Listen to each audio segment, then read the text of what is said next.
The warm breeze flows on a peaceful summer day, and the sound of typing echoes in the air. A young boy, Kotaru, sits at his computer, relieved when he finally finishes his assignment. Relaxing in his chair, he picks up a book to read but doesn't get to unwind for long as his phone starts ringing. Begrudgingly, he walks toward the sound, grabbing a snack as he searches for his phone. When he finally finds it lying on the ground, he answers the call, discussing how everything went smoothly with the unpacking. Surprised by the unexpected response from the caller, he soon heads to Mitako, where he meets a couple. The man hands Kotaru his ticket while he turns to hug his wife. Kotaru isn't happy to see the affectionate couple in front of him and complains that they could have gone without him. The man counters, asking if he doesn't care about them getting lost on the trail. Kotaru argues that it's nearly impossible to get lost when using the cable car, but the man remains cautious about potential mishaps. Without further argument, Kotaru joins the couple, silently following them around and buying a box of snacks when they offer him food. As they walk along the track, Kotaru explains that track number 1 is well constructed, with stores and bathrooms.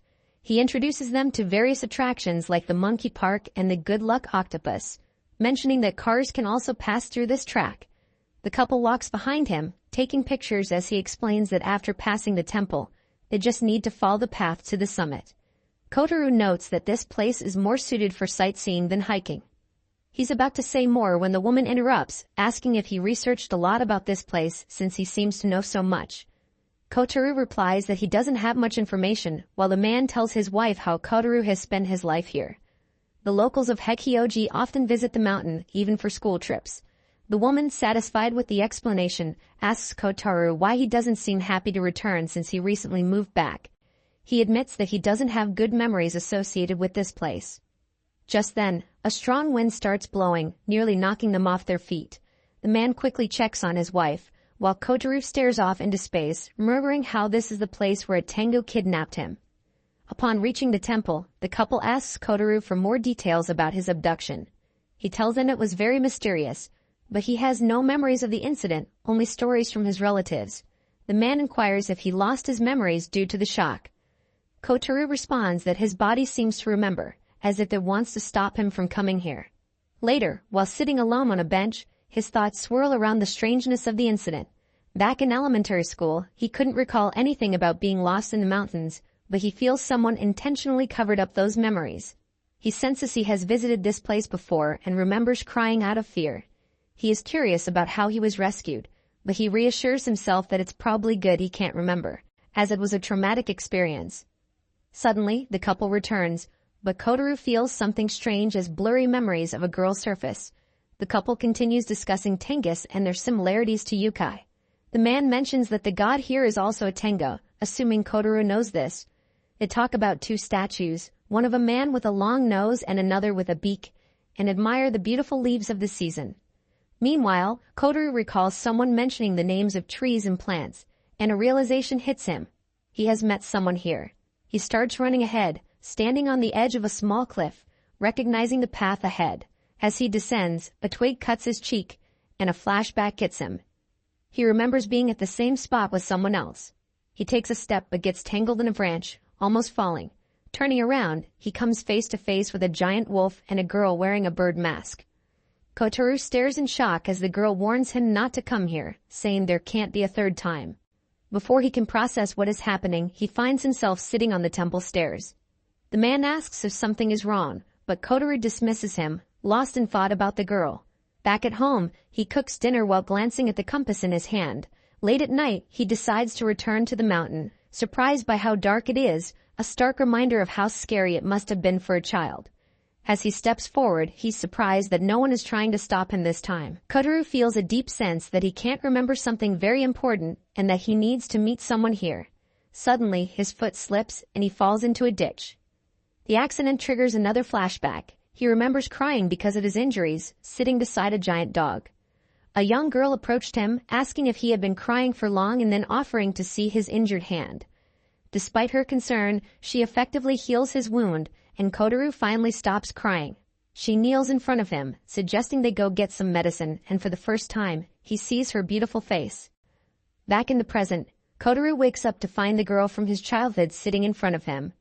She's worried about his injuries, but he just stares at her and the small wings on her back.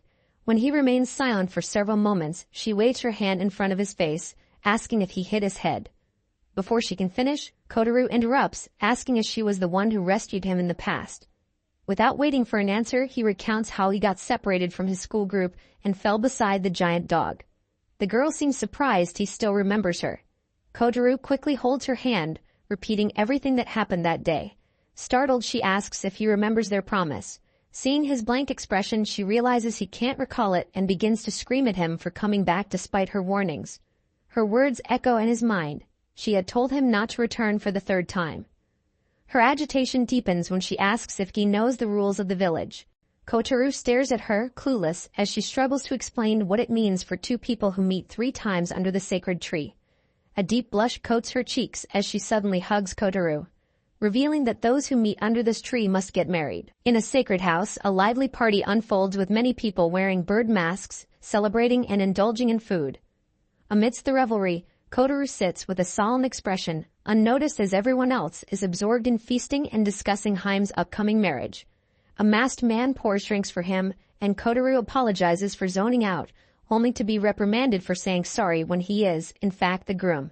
Confused, he tries to piece together how he ended up in this situation. Another man compliments his looks, and another remarks on the surprise of Haim choosing a human, speculating about the potential for them to have a tall son. As Kotaro struggles to remember events after slipping from the cliff, Haim bursts in, scolding everyone for organizing a banquet without her consent. When someone complains about her tardiness, Haim redirects the conversation, chastising another for saying she should wear a tenga mask even though she is marrying Kotaro. Angrily, she insists that the mask is outdated. Observing this, Kotaro is struck by how they are using the same banner from her birthday party. One masked man explains that a banquet is customary after such news, but Haim, still irate, declares the party cancelled. Complaints arise from the guests, accusing Haim of bringing a man here impulsively and insisting they were merely trying to set everything up quickly. Despite Kotaro's attempts to interject, he is ignored. Haim explains that Kotaro has only recently regained his memories of their first meeting and is not yet ready for marriage. An elder man counters, noting that they have met 3 times under the sacred tree, revealing that Haim had expressed eagerness to marry the human. Haim blushes at this exposure but reluctantly admits the truth. The crowd then turns their attention to Kotaro, bombarding him with questions about his background and career. Haim attempts to intervene, but her efforts go unheard. Finally, Kotaro speaks up, sharing that he hails from Hachioji, works as a system engineer, and is currently single with no desire to marry. He thanks Haim for rescuing him and clarifies that he is not bound by village rules and will apologize if he has inadvertently broken one. Before he can finish, an old woman interrupts, insisting that he cannot do that. Haim tries to calm her grandmother, but the elder warns Kotaro about the consequences of disobeying their traditions, especially concerning Haim needing an heir. In a protective gesture, Haim steps in front of Kotaro, defending him and asserting that he is merely struggling to recall everything. Confusion flickers across her grandmother's face, prompting Haim to reassure her that she will help Kotaro regain his memories. Acknowledging the village rules, she requests some private time with Kotaro. Once they find a quiet moment away from prying eyes, Kotaro expresses his ignorance about the village's customs.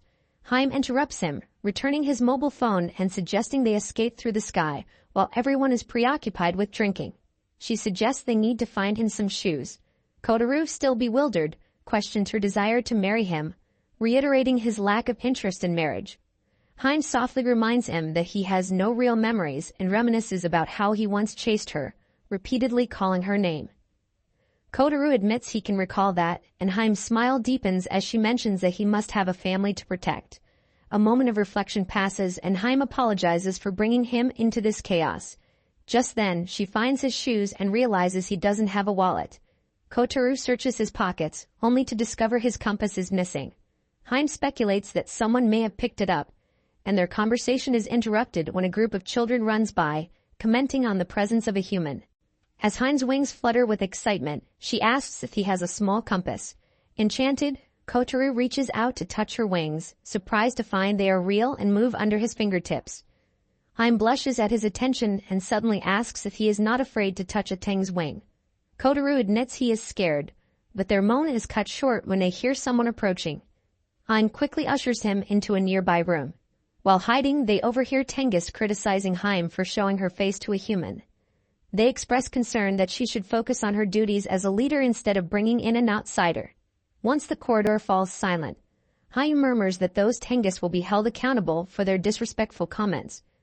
Kotaru is surprised to learn she is the leader, thinking it was her grandmother. Haim explains that her family, including her parents and grandparents, were leaders before passing away. Although the villagers raised her, she feels irritation toward their traditional views. Suddenly, Haim excitedly asks Kotaru for his opinion on whether shorter hakama would be cuter. Without waiting for a response, she rambles about how masks are an outdated tradition that ruin her hair. Kotaru hesitantly agrees that it's easier to communicate without masks, which delights Haim. She changes the topic, asking about the device she returned earlier, calling it a smartphone.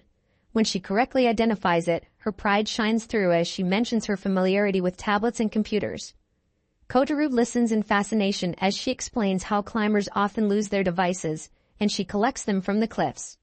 Haim's fascination with the outside world grows as she describes people enjoying life, eating, taking pictures, and being with loved ones. Kotaru recalls what the other Tengus said about her. Haim continues, lamenting how she cannot use the devices since they are password protected and don't have electricity here. Being the village leader means she must marry and bear an heir, but her desire to experience life outside frustrates her. She stands up, apologizing for her rants, and promises to fetch her compass from Aichin. Kotaru tries to stop her, but she rushes off. Alone, he contemplates the voices outside, speculating whether Haim is genuinely getting married or planning to flee. He overhears a conversation about the strict rules governing her marriage and the expectation of her to bear children for the village's sake. In a serene clearing, Haim advises Kotaru to breathe deeply if he's scared, assuring him he won't fall, though he shouldn't look down if he's afraid of heights. Kotaru asks why no one has followed them, and Haim explains they are still celebrating. She presents the compass to him, but instead of handing it over, she clutches it tightly, revealing it as a protection charm she made because he treasures it. She wishes him health and asks him to take care of himself before turning to leave. Kotaru hesitates, voicing his concern about her potential punishment for breaking the rules. Haim reassures him, saying she hasn't faced severe consequences before, although her grandmother warns of dangers in defying tradition. With a smile, she insists this is her issue, and he shouldn't worry. Kotaru thinks deeply, declaring it doesn't concern him what rules this place follows. He suggests she has the right to defy them, emphasizing that she deserves to live life as she chooses. Haim is taken aback, considering that if she refuses to marry, her family line could end. Kotaru maintains that it's acceptable for her to prioritize her own happiness. He explains that while he respects her family, she should still escape to experience life. Haim begins to warm to the idea, asking if she'll get to wear Western clothes and shop in modern stores. When Kotaru affirms this, her excitement builds as she asks about exploring cities and riding trains, blushing at the thought. As she envisions wearing sneakers, trying new foods, and walking on the beach, her enthusiasm shines. Holding his hand, she declares they should enjoy all these experiences together. This unexpected proclamation stuns Kotaru, who protests that he didn't invite her to live with him. Ignoring his objections, Haim picks him up by the collar, insisting they must inform everyone about her decision. Flying through the air, she brings him back to the banquet hall, announcing she will live with Kotaru as his wife.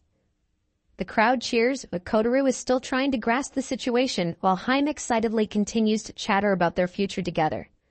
Frustrated, he again tries to clarify his intentions, repeating that she should follow her heart, not the rules.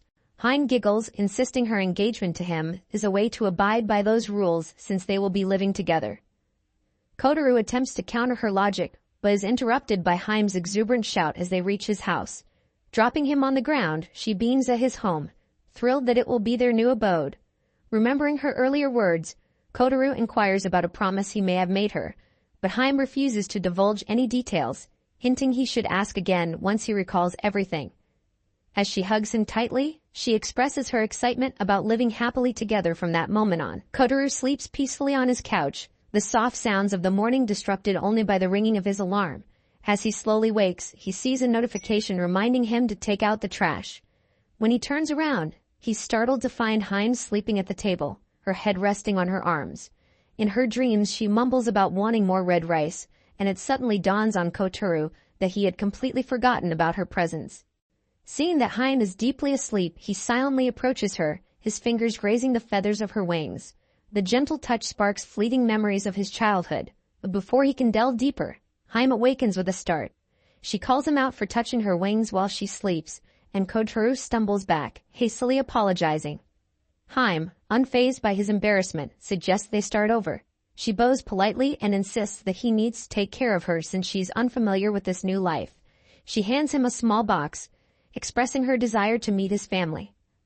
Frustration bubbles up in Kotaro, and he snaps at her, reminding her that he never invited her to stay in his house. Haim, undeterred, points out that he was the one who suggested she leave her village. Kotaro argues back, clarifying that he only meant she could experience the outside world. When Haim innocently states that she doesn't know anyone else, he inquires about any Tang communities. She explains that the other Tengists live in the mountains, which would feel similar to living in the village. Although he agrees with her reasoning, Kotaro still insists she should reconsider her decision and return to her village. Ignoring his protests, Haim begins unpacking her belongings.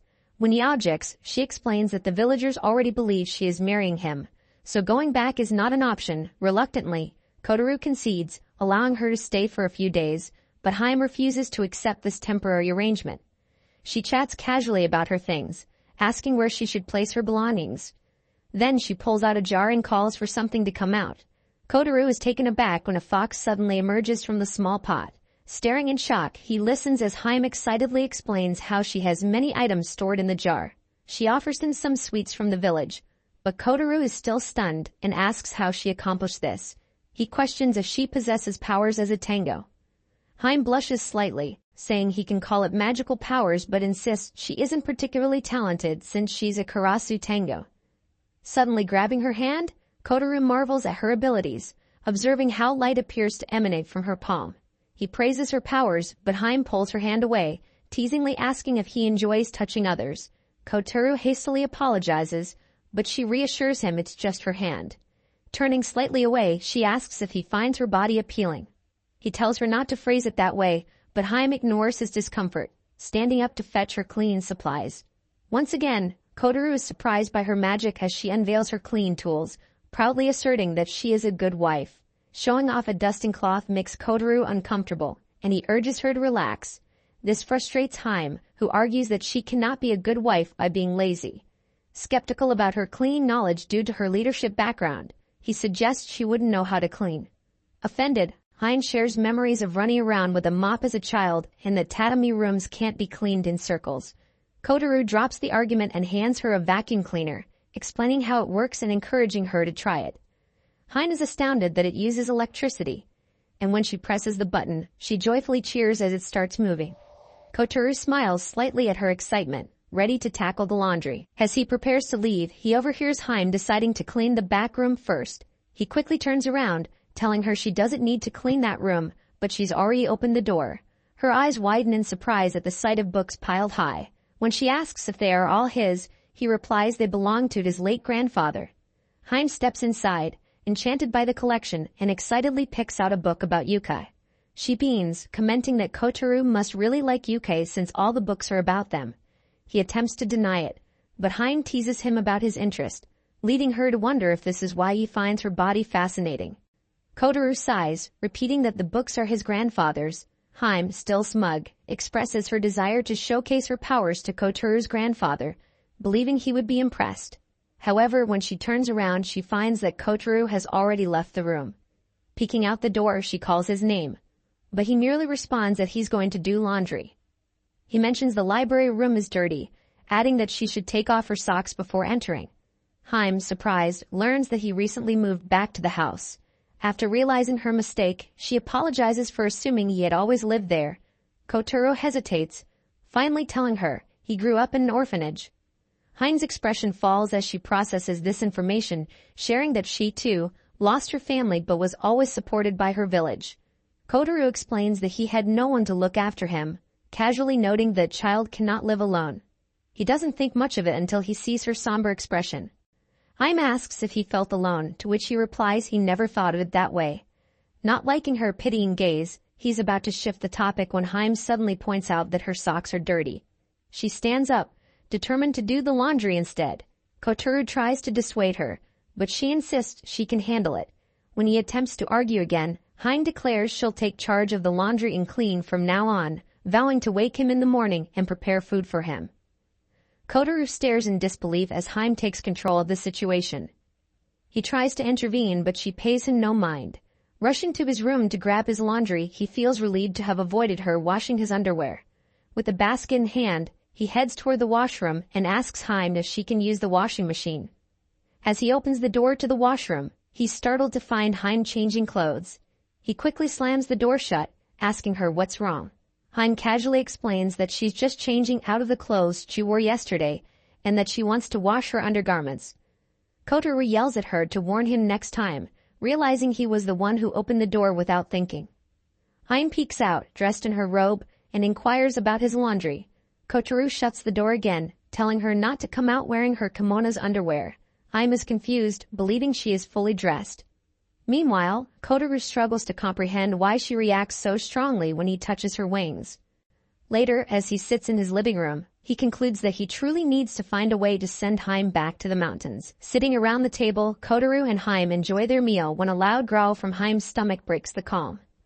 Annoyed, Kotaru asks why she's still hungry when she's on her 5th manju.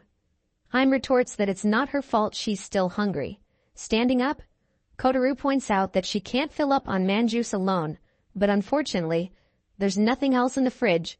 Peering inside, he sighs, lamenting his lack of food, and decides to head to the convenience store. Just then, Hein spots a noodle packet on the side and expresses her desire to eat that. Kotaru warns her that the noodles won't taste as good as they look on the packaging, then asks if she likes ramen. Hein lights up, sharing that she's seen people eating it in the mountains and knows it just requires hot water. Always wanting to try it, she asks if she can prepare it herself. Kotaru nods, starting to prepare the instant noodles while telling her not to get too excited. However, Hein watches him in awe as he boils water. Sensing her enthusiasm, he invites her to join in the cooking.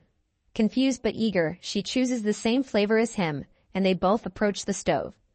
Kotaru guides her to open the lid halfway, and her heart races with excitement. She gasps at the sight of the dried ingredients, her face flushing with anticipation. Kotaru chuckles and instructs her to fill the cup with water up to the line. When Hein struggles to find the line, he points it out, and she finally begins pouring in the water. As the ingredients rise, Hein worries about spilling, but Kotaru reassures her that everything is fine. She gazes at the filled packet in wonder and then follows his direction to close the lid. They place their cups in the microwave, and Hein counts down the seconds eagerly. When the microwave dings, she jumps up, thrilled to see her noodles are ready. After confirming with Kotaru that it's time to eat, they sit back down and give a quick thanks for the meal. Hein dives in, her eyes lighting up as she savors the noodles. She exclaims how delicious they are, surprised by the unique flavor that differs from soy sauce. The strange wavy noodles, she notes, are delightfully soft, and the meat is tender. Kotaru informs her that they're actually called Chinese-style noodles, which only fuels her enthusiasm. Hein marvels at how something so delicious can be made just by adding hot water, her focus returning to her meal. Kotaru watches her with a tender smile, then suddenly chuckles. When she asks why, he suggests she could make another if she's still hungry. He teases her, knowing she enjoys eating. But Hein tries to deny it even as she finishes 3 more packets. Afterward, she thanks him, clapping her hands joyfully while Kotaru reflects on how much she truly loves to eat. Hein closes her eyes in bliss, giggling softly. She shares how she never imagined she'd get to eat noodles after leaving her home in the mountains. Remembering the unique taste of soba she once had, she expresses her gratitude for living in his house, sincerely thanking him for the experience. Kotaru is taken aback by her heartfelt words, his face flushing as he points out that it's just a cup of noodles. Hein insists that if they hadn't met, she would never have had this chance to enjoy such food, and she's eager to tell everyone how delicious it is.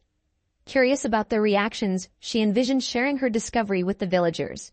Kotaru shyly tells her he can make more dishes for her, prompting Hein to smile brightly. She excitedly pulls out another cup of noodles, while Kotaru thinks to himself that he might let her stay a while longer.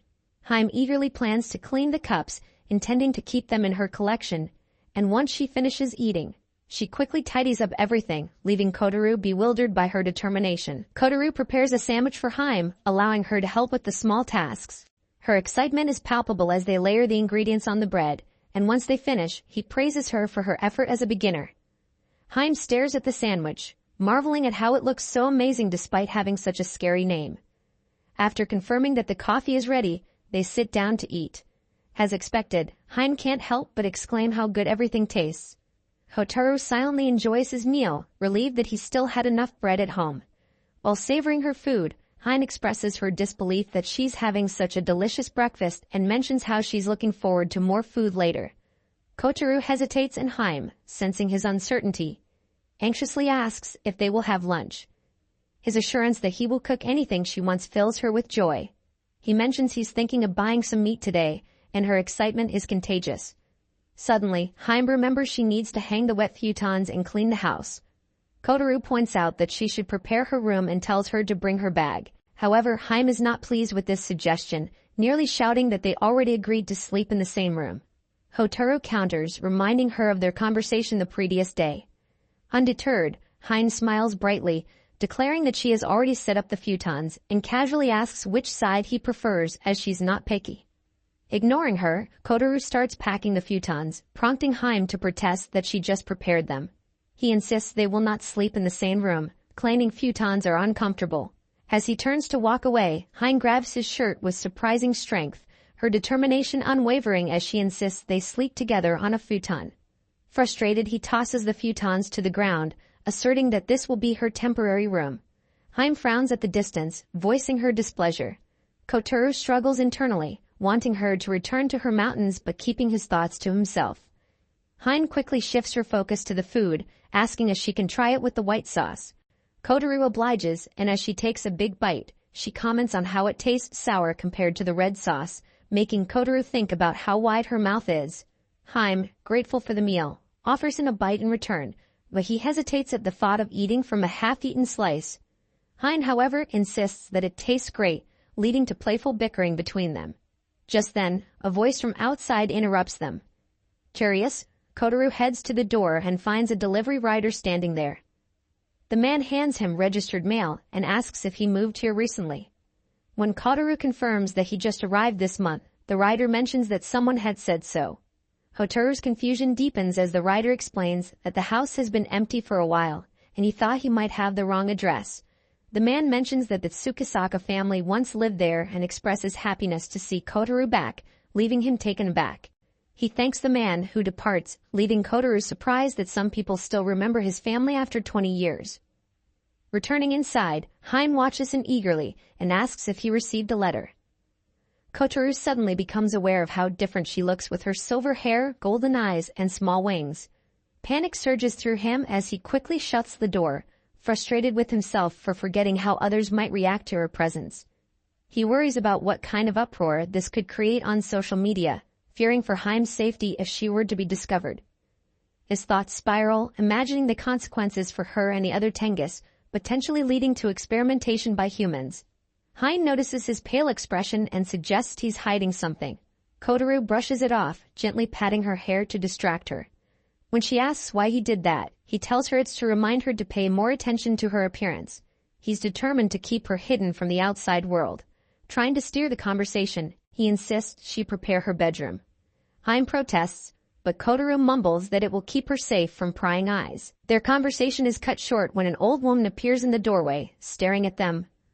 Kotaru rushes out to greet her, his heart racing. She seems delighted to see him and tries to recall the name of her son, to which Kotaru informs her he is the grandson. The woman apologizes for her poor eyesight, mentioning how even her grandchildren tease her. Relieved that she probably didn't notice Hein, Kotaru engages in conversation. The old woman reminisces about his childhood, sharing memories of how he loved eating watermelons with his grandmother. Her stories warm Kotaru's heart, and he smiles as she recalls how he would devour all the ohaji his grandmother made, remembering fondly how he used to bring food to her. The conversation fills him with nostalgia as the old woman praises him for how much he has grown. After the brief yet heartwarming encounter, Kotaru returns inside, pocketing his compass. He finds Hein sitting silently in her room, murmuring that she too likes ohaji. When Kotaru agrees they are delicious, Hein suggests she could make some, then realizes her statement might not be appropriate. He gently pats her head, reassuring her. Kotaru leaves to fetch a heater for her while Hein goes back to reading. Soon after, several neighbors stop by, bringing fresh vegetables and supplies. Kotaro feels a mix of annoyance and concern. He worries that if this continues, Haim's presence might be discovered. Suddenly, Haim's stomach growls loudly, prompting Kotaro to laugh. He suggests they should eat something and prepares to order food, but to his disappointment, all the home delivery options are closed. Just as he's about to leave for the convenience store, Haim pulls out some paper menus she found, asking if they can use them. A wave of nostalgia washes over Kotaro as he takes the menus from her, recalling how he used them in the past. Haim eagerly requests curry udon, and despite being surprised by her choice since she had tried it before, he agrees to order. When the delivery rider arrives, he asks Kotaro if he lived there before. When Kotaro confirms, the man shares that his father used to get many orders from this house, mentioning that a boy loved to eat mochi. Kotaro is stunned, trying to process the connection. Back inside, he opens the steaming pots of food, and Haim is immediately captivated by the aroma. Kotaro tells her the broth smells good, and when she asks what he ordered, he tells her he's fine with anything. As Haim admires the spread, Kotaro reflects on the writer's words, and he suddenly remembers the flavors from his childhood. With a murmured realization, he takes a bite, the taste flooding back and eliciting a smile from Haim as she watches him enjoy his meal. Once they finish eating, Kotaro comments on how he has overeaten, while Haim casually states she is still hungry. Her big smile lights up the room as she asks what they should eat next, excitedly suggesting they can order more food. Haim declares they will eat a lot together from now on. When Kotaro questions if food is the only thing on her mind, she clarifies that she just sees so many delicious things she wants to try. As she begins to dream up all the tasting meals, Kotaro gathers his thoughts, preparing to tell her something important. The next morning, when Kotaro opens his eyes, he is met with the sight of a widely smiling Haim. Startled, he quickly sits up on the couch, and Haim complains that he should just use the futons instead of sleeping here every night. Ignoring her complaints, Kotaro asks what she is wearing on her head. Haim happily points toward the table, proudly announcing that she prepared breakfast for him. Kotaro's eyes widen as he sees the food laid out, and he asks if she made rice clumps. Haim quickly corrects him, stating that it is clearly anjuri, adding with a smile that she is very talented at making it. Kotaro picks up one of the rice balls, noticing how it isn't entirely made of rice. Haim explains that she filled them with various ingredients, detailing the fillings of eggs and meat she used, along with the sauces. Excitedly, she suggests he try the rice ball first. Kotaro is surprised that she has already figured out how to use the rice cooker. When he expresses his surprise, Haim replies that she used some of his pots, even though they are different from what she is used to at home. Hastily, Kotaro rushes into the kitchen, only to find it in complete disarray. Haim quickly defends herself, insisting that she was trying to make miso soup but couldn't find the ingredients. When Kotaro points to a dirty pot and questions her about it, Haim insists she was merely trying to make the soup herself. He then asks her how she plans to deal with the mess, but before she can answer, he tells her she doesn't even need to cook. Haim innocently replies that she hasn't done anything to be a good wife while living in his house, so cooking is the least she can do to learn. Kotaro reassures her that it isn't written anywhere that a good wife must cook. She looks confused by his strange statement, prompting him to explain how everything has become easier these days. He pulls 2 packets from the refrigerator and tells her to put the ingredients in a bowl. Following his instructions, she adds hot water, and to her surprise, they end up with a delicious miso soup. Kotaro beams with pride, and Haim remarks that it's like cup ramen, noting how it smells just like the real thing. As they eat, Kotaro is pleasantly surprised by the taste of Haim's rice balls. After breakfast, he tells her that he is going out and warns her not to leave the house under any circumstances. While shopping for groceries, he finds himself worrying about her. When someone invites him out for drinks, he declines, reflecting on how he has bought a lot of supplies for both of them. This unexpected behavior confuses him. He never intended to marry her.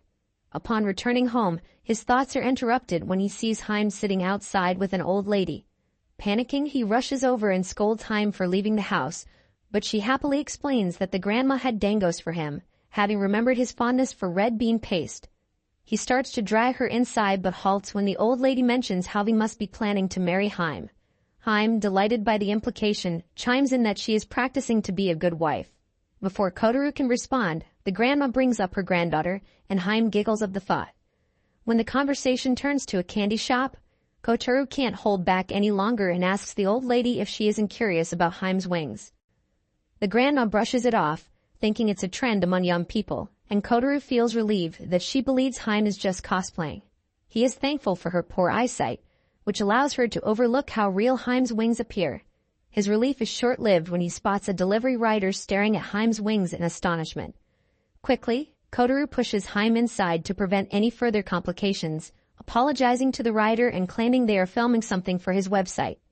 Once the coast is clear and the old lady leaves, Kotaru storms into the room, chastising Haim for leaving the house. Haim explains that the grandma wanted to give him dangos, and she insists that it's okay if people see her since she often meets humans on Nikitakao. Kotaru, however, argues that this place is different from the mountains. Haim still doesn't understand human society, and Kotaru worries about the potential problems if anyone were to capture her image and expose her village. Haim tries to apologize, but he cuts her off, suggesting she return to the mountains. He regrets bringing her here, but Haim hugs him tightly, saying she doesn't want to go back. Kotaru brushes her off, insisting that she didn't heed his warnings. Conflicted about the future, he feels she is a burden, urging her to go back home. Haim quietly apologizes and retreats to her room. As the day wears on, Kotaru becomes increasingly anxious about her well-being since she hasn't eaten or drunk anything. Just as he is about to check on her, the door opens, and Haim emerges with tear-streaked cheeks.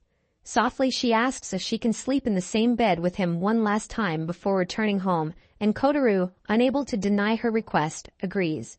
Later that night, as Kotaru lies in bed, he reflects on their earlier conversation. He has set their fucans far apart but worries that Haim might be uncomfortable. However, she reassures him that it's fine as long as they are in the same room. Breaking the silence, Haim asks if he is still awake, then quickly apologizes for her selfish request. She expresses her feelings of being a burden, lamenting that she has been too focused on herself without considering what he is going through. Despite her self-reflection, she cherishes the time they've spent together, vowing to remember these few days fondly. Ever since arriving in this world, she has been captivated by everything around her, realizing that it was all the more special because she was with Kotaru. Haim thanks him for showing her this world and asks him to take care of himself when she is gone. After she falls asleep, Kotaru stares at her back, pondering how long it has been since he shared his life so intimately with someone. The next morning, Haim wakes to find Kotaru already busy in the kitchen. Surprised to see him cooking, she hesitantly asks if he needs her help. Kotaru explains that cooking is natural for him, as he has lived alone, but he just hasn't felt like it. They begin to eat together, and Kotaru apologizes for shouting at her the previous day. He confesses that even though it is good for her to stay, it could also put her in danger, despite being the one who suggested she come here. Haim quickly reassures him that he is a good person who always cares for her and others. She acknowledges that her actions have been selfish, complicating things for him. Kotaru admits he lied about her being a burden. In truth, he has enjoyed her company. Having never imagined living with someone else, he finds that it is nice, which leads him to think she can continue living with him. When Haim tries to respond, Kotaru interrupts her, urging her to forget about marriage and village rules for the moment. He expresses his desire for her to live the life she wants, promising to help her with everything.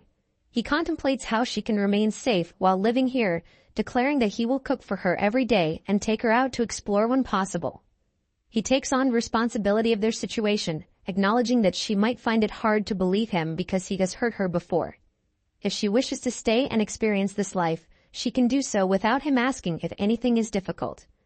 Kotaru also warns her that this house isn't perfect and that she will need to endure harsh weather. Suddenly, he panics as Haim bursts into tears, quickly apologizing for making her cry. Haim admits to being selfish and asks if she can really stay. She expresses her fondness for the house and her desire to be with Kotaru. He confirms that she can stay, but she must follow his instructions until he can find a solution to their issues. After they settle everything, Haim resumes eating her food with a smile. Kotaru jokingly mentions that there are plenty of good guys around and she can leave whenever she finds a lover. Haim blushes, saying he is the first to mention such things, but refuses to disclose what he should say. She adds that she will wait for him to regain his memories. When Kotaru presses for details, she gets annoyed, and he fumbles to say he will repeat whatever it is, still unaware of what that entails. Here I am. I know it's been a while. I was in denial about my love. Here I stand. I know I walked away. Had to find a person I'd become.